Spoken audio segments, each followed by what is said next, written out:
सबसे पहले तो मैं आप लोगों को नया साल की मुबारकबाद देता हूँ। इतना गैदरिंग पहला बार देखे बहुत दिन के बाद। फ्रेंड्स, जैसा कि हम सब जानते हैं कि 7 तारीख को जो एक दुखदपूर्ण घटना घटी है, जिसमें पंजाब के 2 मजदूर मारे गए। उस केस को श्रीनगर पुलिस ने बहुत प्रोफेशनल ढंग से सॉल्व कर लिया है। और उसमें जो आदिल मंजूर श्रीनगर का ही है, जाल नगर का है, जो इन्वॉल्व था, मेन एक्टिव जिसने फायर किया है, जिसको पाकिस्तान के हैंडलर ने ऑनलाइन सोशल मीडिया के थ्रू एक्टिवेट किया, मोटिवेट करके उसको श्रीनगर पुलिस ने गिरफ्तार कर लिया है। और वेपन ऑफ ऑफेंस जो है ये रिकवरी हो गया है। डीआईजी सेंट्रल कश्मीर ने एक एसआईटी गठित की है जो तफ्तीश को प्रोफेशनल ढंग से किया जा रहा है। इसमें मैं आईजी साहब से रिक्वेस्ट करता हूँ कि डिटेल में आपको पढ़ के सुनाएंगे। मैं हिंदी में ही बोल दूंगा आपको। जैसा कि आप जानते हैं, गुज़िश्ता 7 फरवरी को एक दर्दनाक हादसा पेशरफ्त हुआ था, जिसके तहत एक शाला कदल शहीदगंज इलाके में 2 पंजाब के जो बाशिंदगान हैं, अमृतपाल और रोहित मासी, उन पे एक टेरर अटैक हुआ था। और दोनों जो हैं उसमें फोर्थ हो गए थे। वो दे सकम टू द इंजुरीज। इसमें कहने की बात यह है कि अमृतपाल और रोहित यहाँ पे कारपेंटर और वुडवर्क के काम से वाबस्ता थे और अपने घर से उसी दिन अपने यहाँ पे जो उनका डेरा था शहीदगंज में, उसकी ओर वापस आ रहे थे। तो इसी सिलसिले में FIR number 8/2024 police station Shahidganj में दर्ज हुआ, जेरे दफा 302, 307 और relevant section of UAPA act में। और इसके बाद ये दोनों जो हैं, श्रीनगर पुलिस ने काफ़ी मुस्तैदी से और प्रोफेशनल तरीके से इसमें एक टीम का गठन किया गया। फील्ड और टेक्निकल एनालिसिस किया गया, जिसमें काफ़ी मेहनत गई और उस दौरान काफ़ी क्लिंचिंग एविडेंस उनके पेशरफ्त हुए। और इन क्लिंचिंग एविडेंस के आधार पे इन्होंने कुछ सस्पेक्ट्स राउंड अप करे। इसी असना में जो मेन कल्प्रिट है इसमें जो इन्वॉल्व है, जिसका नाम है आदिल मंजूर लंगू, जो कि जालडगर श्रीनगर का ही रहने वाला है, उसका रोल उजागर हुआ और क्लिंचिंग एविडेंस के आधार पे उसको अरेस्ट किया गया। इसमें जो है ये मेन सस्पेक्ट जो था, जो कि मेन एक्यूज बना बाद में, उसने कॉन्स्पिरेसी करी। He was in contact with his handler across in Pakistan and he has impressed upon him to do some terror attack here in Srinagar. Weapon of offence was also provided by him to this fellow, who later on conducted this terror attack on 7th of February. During course of investigation, जो weapon of offense है, that has been recovered now. और इसमें DIG central Kashmir ने एक SP south की क़यादत में एक special investigation team का गठन किया गया है और वो इस इन्वेस्टिगेशन को मुस्तैदी से अंजाम ला रही है। और हमें आशा है कि इसमें शीघ्र जल्द से जल्द इसको केस को चार्जशीट करेंगे for the judicial determination. Thank you. इसमें मैं आप लोग से 2 पॉइंट बोलना चाहूँगा जो बहुत रिलेवेंट है, कि जो इस टाइप का मॉड्यूल को यहाँ पर लड़कों को रेडिकलाइज करके भर्ती कराता है, फिर इंसिडेंट करवाता है, ऐसे हैंडलर को चाहे पाकिस्तान में हो या वर्ल्ड के किसी कोना में, उसको हम लोग प्रोफेशनल ढंग से कानूनी तौर पर लाएंगे, यहाँ पर लाएंगे।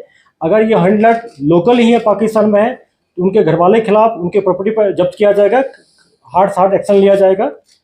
दूसरी पॉइंट है जो मैं यहाँ के आवाम से, खास करके पेरेंट्स से अपील करता हूँ और टीचर कम्युनिटी से अपील करता हूँ कि आपके अगर कोई ऐसे लड़के लगते हैं कम एज वाले जो सोशल मीडिया के थ्रू रेडिकलाइज हो रहा है, उनका बिहेवियर पैटर्न में कोई चेंज हो रहा है, गलत टाइम पर ऑफ टाइम पर जाकर दोस्तों से मिलता है, तो पुलिस को बताएं और अपना भी ख्याल रखें। क्योंकि इस टाइप का जो हैबिट टेररिस्ट होता है, रेडिकलाइज होता है, घर वाले को पता नहीं चलता है, टीचर को पता नहीं चलता है और बाद में जाके इंसिडेंट करता है। आज के ज़माना में डिजिटल वर्ल्ड में उसको बच रहना मुश्किल है। हम लोग हर एक मॉड्यूल को बस्ट करते आ रहे हैं, इसको भी किए हैं, आगे भी इंसिडेंट हम उसको बस्ट करेंगे और हार्ड पनिशमेंट दिया जाएगा कोर्ट, ऑनरेबल कोर्ट के थ्रू। इसलिए मैं पेरेंट्स से फिर अपील करता हूँ, एक बार अपने बच्चों पर ध्यान रखें, सोशल मीडिया के थ्रू क्या कर रहा नहीं कर रहा उसको देखें, उनका ड्यूटी है और टीचर्स का भी इसकी ड्यूटी यही है। क्या ये एक ही मॉड्यूल था या इस तरीके के और भी मॉड्यूल्स होते थे, खासतौर पर श्रीनगर शहर में बहुत दिनों के बाद ऐसी घटना? देखिए कहीं कहीं पुलिस हो और डिफरेंट मॉडल पर काम करते रहती है। कभी कभी होता है कि 10 मॉड्यूल काम कर रहा है, उसमें 5 के 6 को पकड़ लेते हैं, क्रैक कर लेते हैं, 2-3 मिस हो जाता है जिसका पता नहीं चलता हम लोग का। ये प्रोफेशनल हैजार्ड है। ऐसे मॉड्यूल इंसिडेंट करने में कामयाब हो जाते हैं। ये सिंगल मॉड्यूल के तहत किया गया था, लेकिन पुलिस अभी भी बहुत सारे मॉडल पर काम कर रही है। इसी चलते प्रिवेंटिव मेजर हम लोग ले पाते हैं, इंसिडेंट को रोक पाते हैं। और उस मॉडल जो काम कर रहे हैं उसको हम लोग शेयर नहीं कर सकते हैं। श्रीनगर में हुआ है 2024 की पहली इस तरह की कार्रवाई हुई है। क्या हम कह सकते हैं militants are showing the presence या मिलिटेंसी को शहरी श्रीनगर में बढ़ाने की कोशिश की जा रही है? अगर देखा जाएगा at the end of December 2023 7 दिसंबर को ईदगाह में जो इंसिडेंट हुआ था मसरूफ की सूरत में, वो सवाल है कुछ जानना चाहेंगे उसमें कुछ फीडबैक क्या होता है? जैसे देखिए पुलिस की प्रोफेशनलिज्म और उनका जो हार्ड वर्क इसी से रिफ्लेक्ट होता है कि किस ढंग से जल्दी इसको हम लोग क्रैक कर लिए, मॉडल को बस के अरेस्ट किया गया है। मैंने आपको पहले भी कह चुका हूँ कि अगर कहीं पर डिफरेंट मॉडल काम करता है तो पुलिस बहुत को रोक पाते हैं, बहुत को पकड़ पाते हैं, एक दो स्लिप हो जाता है। ये प्रोफेशनल हैजार्ड है, वही मॉडल वाले इंसिडेंट करने में कामयाब हो जाते हैं। इसमें भी यही हुआ है, लेकिन फिर भी आप देखिए कि कितना अच्छा इसको जल्दी टाइम पर इसको सॉल्व किया गया है। जहाँ तक प्रीवियस इंसिडेंट हुआ था जिसमें हमारे के पुलिस शहीद हो गए थे यमुना साइड में, उसको श्रीनगर पुलिस ने बहुत ढंग से प्रोफेशनल ढंग से क्रैक करके अरेस्ट कर लिया, सॉल्व कर लिया। हमारे शहीद मसूद साहब वाला केस अभी जेर तफ्तीश है, एनआई को दिया गया है। उसमें पुलिस भी बहुत उसको सपोर्ट करे, एनआई को पुलिस एनआई मिलकर उसमें हम लोग बहुत सारे लीड मिला है। काम अभी शेयर नहीं कर पाएंगे, जब उसको सॉल्व कर लेंगे फिर आपसे शेयर किया जाएगा। और जहाँ तक आपने बोला कि जो सही बात है, श्रीनगर सिटी में एक मोमिन एक लोकल टेररिस्ट बच गया है और यहाँ पर खात्मा हो गया, सारे मॉड्यूल का हो गया। लेकिन फिर भी जो इस टाइप का जो मॉड्यूल है, मॉड्यूल बेस्ड जो टेररिस्ट से इंसिडेंट करवाते हैं पाकिस्तान बेस्ड हैंडलर, उसका उनका तो रहेगा यहाँ पर हम लोग का। लेकिन इसीलिए हम लोग बार बार उस पर काम दिन रात काम कर रहे हैं। इसमें हम लोग क्या एजेंसी जो है, जो हमारी सिस्टर एजेंसी, उनसे भी हेल्प लेते हैं हम लोग। CID हो, चाहे भी हो, चाहे डब्ल्यू, उनसे भी हेल्प लेते हैं।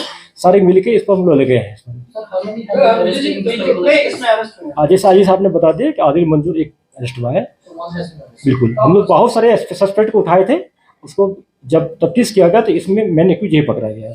ये जो आदिल मंजूर है, इसके पास जो वेपन ऑफ ऑफेंस था उसके बारे में, और जो उसका इलेक्ट्रॉनिक आलात जो उसके पास गैजेट्स थे उसमें से क्या रिकवर हुआ उसके बारे में कुछ बता सकते हैं? ठीक है, जैसा आप जानते हैं डिजिटल डिवाइस को हम लोग फोरेंसिक लैब में भेजते हैं। जब वहाँ से डाटा आएगा तब शेयर करेंगे, तफ्तीश मैटर नहीं कर सकते हैं। वेपन ऑफ ऑफेंस पिस्टल मिला है उसमें, अब बता दिया साहब डिटेल। सर जो पाकिस्तान में अभी हो रहा है इंटरनल, वहाँ काफी कुछ हो रहा है, हमने देखा है उसका असर हमेशा कश्मीर में होता है टेंशन डाइवर्ट करने के लिए। आपको लगता है कि ऐसे कोई इनपुट्स हैं कि यहाँ पे जो है थोड़ा सा गर्म करें हालात, या अपने स्लीपर सेल्स एक्टिवेट करके टेंशन डाइवर्ट हो, ऐसा कुछ हो सकता है? ये 1-to-1 शेयर करेंगे, पब्लिक डोमेन में शेयर करना ठीक नहीं है। हमारे केस की क्या फाइंडिंग्स है? उसमें भी पुलिस कॉप को टारगेट किया, यमुना में पुलिस कॉप को टारगेट किया गया। जो इस तरह के मॉड्यूल्स है आना और फिर रीसरफेस होना 30 और 45 दिन के बीच में, इस तरह के मॉड्यूल्स को और इस तरह की जो रीसरफेसिंग हो रही है टेररिस्ट की, क्योंकि पिछले 5-6 महीनों में हमने किसी जगह कोई बड़ा इनकाउंटर देखने को, श्रीनगर में 2 साल से कोई इनकाउंटर नहीं हुआ, बट हिट एंड रन जो केसेस है वो 5-6 आ गए हैं श्रीनगर सिटी में। देखिए एक सच्चाई है जो हम सबको एक्सपेक्ट करना पड़ेगा। 2020 में एक महीना में सिर्फ 48 टेररिस्ट मारा गया था। आप लोग दिन रात जगह रहते थे पूरा, उस टाइम नंबर बहुत था। अभी पूरे कश्मीर में टोटल आपको 25 लोकल टेररिस्ट बच गया है और 25 से 30 FT है टेररिस्ट। जो भी है भी तो हाई रीचेज पर बैठे तो भाग गया। तो टेररिस्ट का नंबर एक बहुत ड्रास्टिक कम हो गया, तो इनकाउंटर भी कम हो गया। फिर भी इनकाउंटर्स हुए हैं। लास्ट देखे आपकी कुलगाम डिस्ट्रिक्ट में एक जगह ही 5 टेररिस्ट मारे गए थे। और अभी हम लोग ह्यूमन इन पर बहुत फोकस कर रहे हैं। पुलिस सारे डिस्ट्रिक्ट SP लगे हुए हैं, कार्गो भी लगा हुआ है। ऑपरेशन आने वाले दिन में अच्छे ऑपरेशन पाइपलाइन में होंगे। ऑपरेशन सर इस केस में जो अभी तक आपसे सुना सोशल मीडिया का रोल है, what's being done to distract the social media और उसका यूज, उसका इन्फ्लुएंस, उस पे प्लीज क्या करें? देखिए पुलिस जो कर रही है पिछले 4 साल से आप लोग शेयर कर रहे हैं, आप सब पता है। लेकिन मैंने इसमें जो मेन एस्पेक्ट को आप मिस कर रहे हैं, मैंने पेरेंट्स से अपील किया, मैं टीचर कम्युनिटी से अपील कर रहा हूँ कि आप बच्चे जो है अगर सोशल मीडिया को यूज करने के बाद उसके बिहेवियर पैटर्न में चेंज आ रहा है। जैसा आप सबको पता होगा कि 2021 में जब एक बैंक मैनेजर को हैवी टेररिस्ट मारा था, शोपियान डिस्ट्रिक्ट का लड़का था, और जब उसको पेरेंट्स से बात की, तो मैंने पर्सनली बात किया, तो उन्होंने कहा था कि जो लड़का मेरा रात में भर रात सोता था, वो ऑनलाइन काम करते रहता था। तो इस टाइप के अगर बिहेवियर पैटर्न में चेंज है तो पेरेंट्स को थोड़ा अलर्ट होना चाहिए। वो खुद बात करें, पुलिस का मदद ले। और आज की डेट में पब्लिक और पुलिस में इतना ट्रस्ट बढ़ गया कि हम लोग उसी के बदौलत बहुत सारे लड़कों को ज्वाइन करने से रोक पाए। कुछ लड़के जो ज्वाइन कर लिया तो उसको वापस भी लाए हैं। तो सोशल मीडिया वाला एस्पेक्ट में इसमें पेरेंट्स टीचर का ज़्यादा रोल बनता है। अगर आपके भी पड़ोसी को है, आपके भाई हो या कोई आसपास के हो, तो आप लोग को जिम्मेदारी बनता है। ये पेरेंट्स को बात बताएं आप लोग। Was this incident attack motivated by some ideology or it was some kind of a hired gun response? देखिए, जो आदिल मंजूर का जब हम लोग बैकग्राउंड खंगाले पूरा उसको देखें तो कोई पिछला बैकग्राउंड नहीं है, इसकी फैमिली में किसी का नहीं है। तो सोशल मीडिया के ये थ्रू ये मोटिवेट हुआ है, रेडिकलाइज हुआ है, बाकी से हैंडल नहीं किया है। और इसको काफ़ी प्रेशराइज भी किया। जैसा कि पहला इसको जनवरी में प्रेशराइज किया था, 4 तारीख को जब इसको पिस्टल दिया, 4 जनवरी को बोला तुम जल्दी इंसिडेंट करो, नहीं तो मैं तुम्हारे पीछे आ रहा हूँ, मैं तुम्हारे पीछे पड़ जाऊँगा। जहाँ तक कि जो ये जाता था मौसम में नमाज पढ़ने के लिए, अलहदी सेक्ट के थोड़ा उनका झुकाव था उनका। सर, समर्स में जब कोकरनाग एनकाउंटर हुआ तो बात ये आई थी कि जो डोमिनेशन है आपकी मतलब सिटी एरियाज में, अर्बन एरियाज में, तो जो मिलिटेंट है वो जंगलों की तरफ जा रहे हैं। मतलब नई स्ट्रेटजी है ताकि एक लेवल फील्ड हो जब गन फाइट भी हो और छूटना और बचने का चांस हो। तो विंटर्स में जो है काफी मुश्किल हो जाता है जंगल में रहना, और मतलब काफी लॉजिस्टिक प्रॉब्लम्स है, सर्दी है। तो इस बार क्या नीचे नहीं आए हैं वो, क्योंकि एनकाउंटर हमने उस दिन ही देखे हैं, या ऊपर ही रह रहे हैं डर से, या क्या उनकी जैसा हम लोग जानते हैं कि पिछले अगर 30 साल का देखे डाटा तो ऊपर भी बहुत सारे हाइड्रोट पर इनकाउंटर हुआ है। तो कुछ तो हाइड्रोट में होंगे जिसका हमें खबर नहीं है। हम लोग अपना ह्यूमनी डेवलप कर रहे हैं, जो कारपेंटर लोग हाइड्रोट बनाते हैं उनसे भी कंसल्ट कर रहे हैं। कुछ एप्रीहेंशन है कि अभी भी जंगल में है पूरा। अगर कुछ नीचे आ गया तो उसका हम लोग का खबर मिल रहा है, हम लोग उसको और डेवलप कर रहे हैं। जिस दिन इनपुट डेवलप पूरा हो जाएगा तो ऑपरेशन लॉन्च करेंगे हम लोग। इसमें जो है नॉन लोकल्स को किया गया था, अब इलेक्शन भी नजदीक आ रहे हैं सर, फटाफट पॉलिटिकल एक्टिविस्ट्स या पॉलिटिकल लीडर्स क्या इस तरह के इनपुट है कि उनको भी कोई खतरा हो सकता है?